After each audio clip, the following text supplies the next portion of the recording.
The Amish have it's a rite of passage. It's called Rumspringa.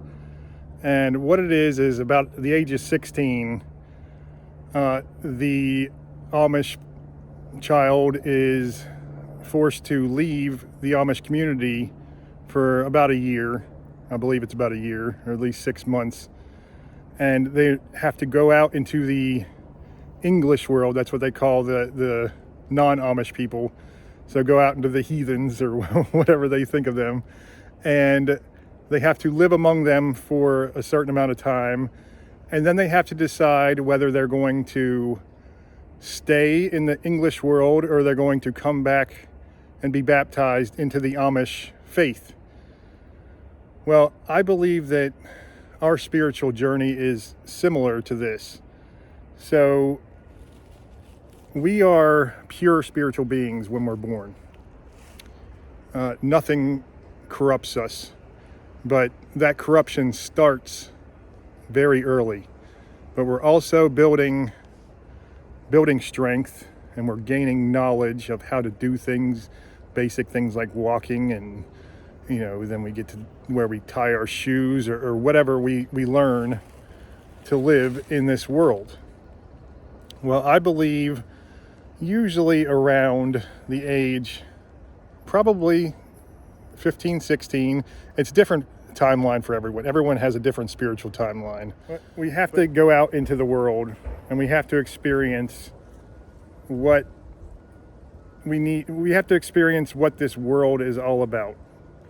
And then we have to see, hey, is this the place that we want to be, or do we want to be back to that more innocent, more peaceful being that was closer to God?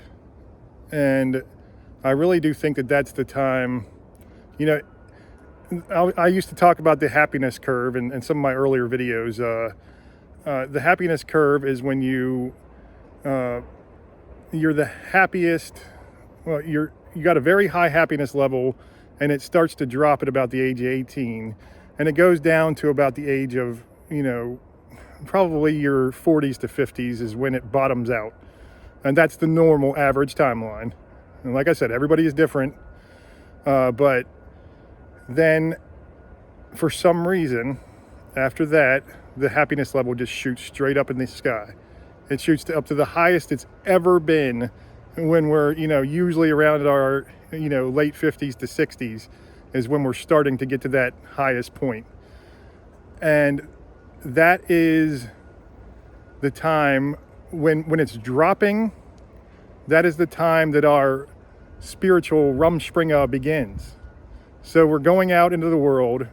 We've been tossed out there to see whether that's the place we want to stay.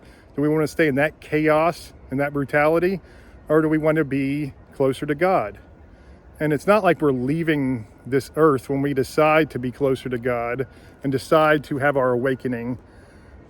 We're deciding to be baptized, to surrender to God.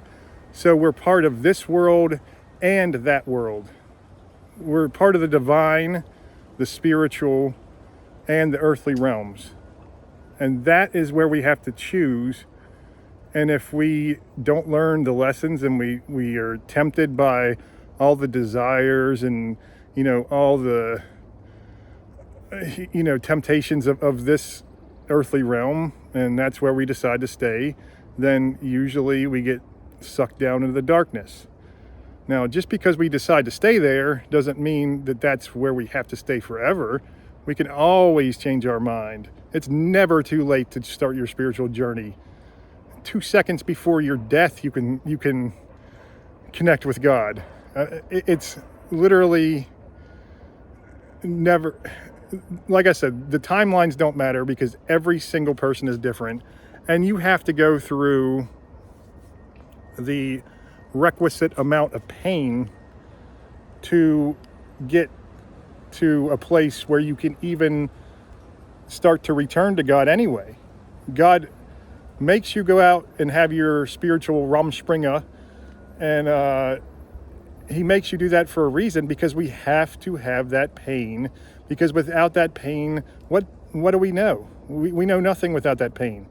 that pain and suffering, and either overcoming it or giving into it, that is who we are. That makes us who we are as an identity and as a spiritual being.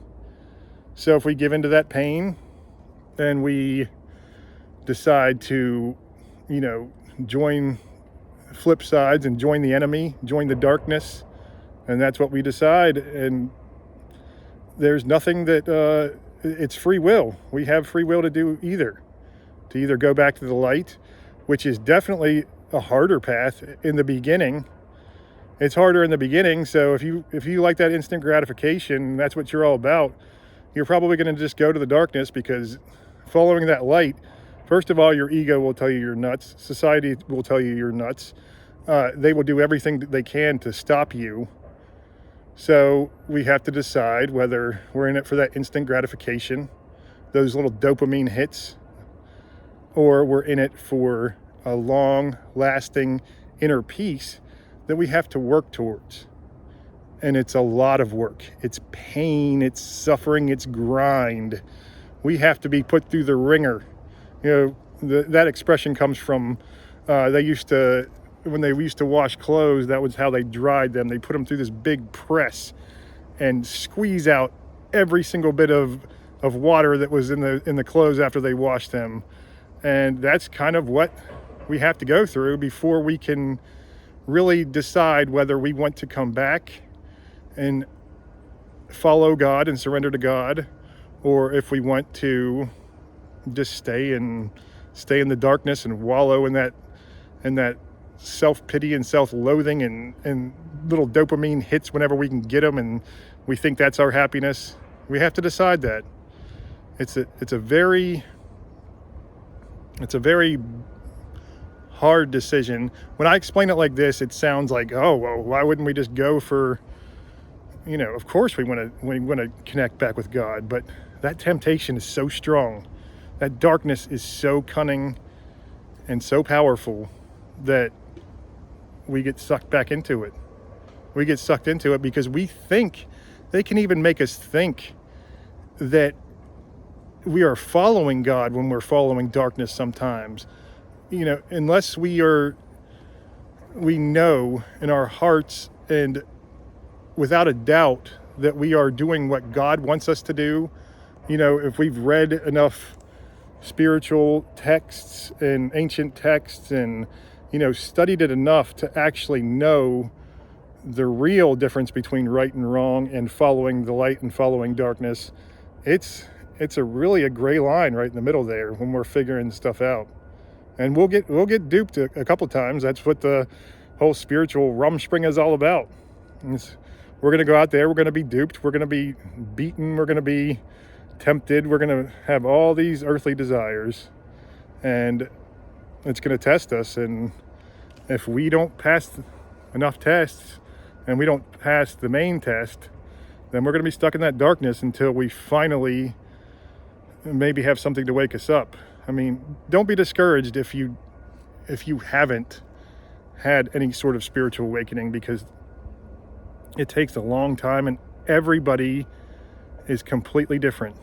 It could be, like I said, moments before your death, or it could be, it doesn't usually happen when you're still a child, because you don't have the wisdom and the knowledge and the suffering yet. But if you have enough suffering by the time you're a teenager, let's say you've been through hell, you've lost loved ones, you've been through trauma, then it could happen as a teen. I mean, but if it happens as a teen, you've still got some learning to do. I mean, it's just life experience matters a lot.